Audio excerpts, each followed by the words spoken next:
ఈరోజు మాజీ ముఖ్యమంత్రి వైఎస్ జగన్మోహన్ రెడ్డి నెల్లూరు జైల్లో పిన్నెల్లి రామకృష్ణారెడ్డిని చూడడానికి వచ్చాడు. చాలా హితబోధ చేశాడు. ఆయన అన్ని డోర్ డెలివరీ చేశాడు. డ్రైవర్ సుబ్రహ్మణ్యాన్ని కూడా డోర్ డెలివరీ చేశారు. ఇది పిన్నెల్లి కేసులో ఆ సిఐ మీద చిన్న రాయి అట్టు పడిందంట.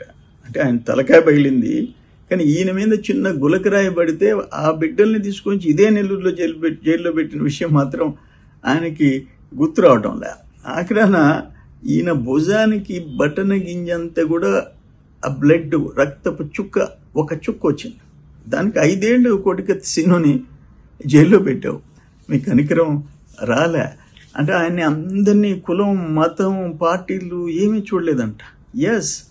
చూడలేదు. ఒక రామోజీ, ఒక అమర్ రాజా, ఒక సంగం డైరీ, ఒక రఘురామకృష్ణరాజు, ఒక అచ్చెన్న, ఆఖరికి ఒక చంద్రబాబు నాయుడు గారు. వీళ్ళెవ్వరిని నువ్వు సమానంగా చూసావు. అది అందరికీ తెలిసిన విషయం. ఈవీఎం పగలగొడితే తప్పేంది అననే ఒక ముఖ్యమంత్రిగా చేసిన వ్యక్తి సరే ఏం మాట్లాడుతున్నారు మీరు? నీకు ఒక ప్రజాస్వామ్యం, ఒక చట్టం, ఒక ఎలక్షన్ కమిషన్, వాటి మీద నీకు గౌరవం ఉందా అని అడుగుతుండా?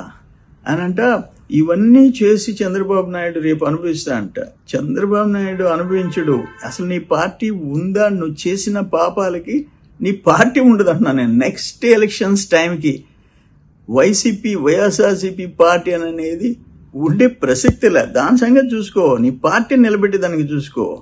చంద్రబాబు ఉండేది లేనిది ప్రజలు నిర్ణయించినారు. చంద్రబాబు నేనంతా మంచి చేశానన్నావు. నేను మంచి చేస్తే 11 సీట్లు, నీకు 11 సీట్లు నువ్వు మంచి చేసావా? దుర్మార్గాలు చేసావు, అనుభవిస్తావు. బట్ ఈరోజు మాత్రం నవ్వు వస్తుంది. తమరు మాట్లాడిన మాటలు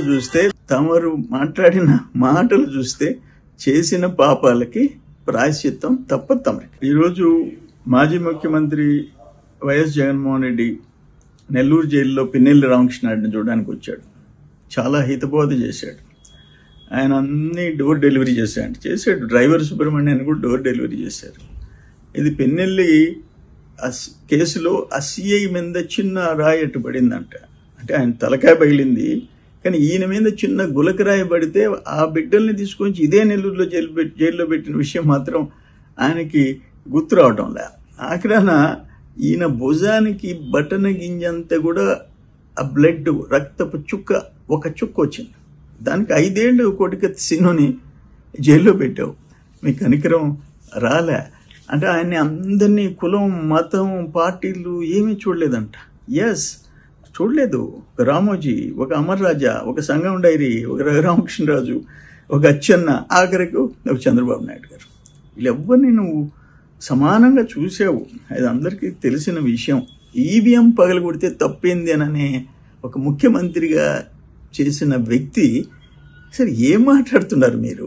నీకు ఒక ప్రజాస్వామ్యం, ఒక చట్టం, ఒక ఎలక్షన్ కమిషన్, వాటి మీద నీకు గౌరవం ఉందా అని అడుగుతుండా? అనంట ఇవన్నీ చేసి చంద్రబాబు నాయుడు రేపు అనుభవిస్తా అంట. చంద్రబాబు నాయుడు అనుభవించడు.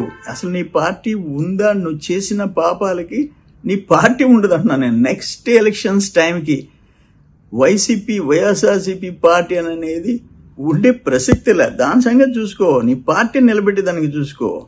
చంద్రబాబు ఉండేది లేనిది ప్రజలు నిర్ణయించినారు. చంద్రబాబు నేనంతా మంచి చేశానన్నావు. నేను మంచి చేస్తే 11 సీట్లు, నీకు 11 సీట్లు నువ్వు మంచి చేసావా? దుర్మార్గాలు చేసావు, అనుభవిస్తావు. బట్ ఈరోజు మాత్రం నవ్వు వస్తుంది. తమరు మాట్లాడిన మాటలు చూస్తే చేసిన పాపాలకి ప్రాయశ్చిత్తం తప్పదు తమరికి.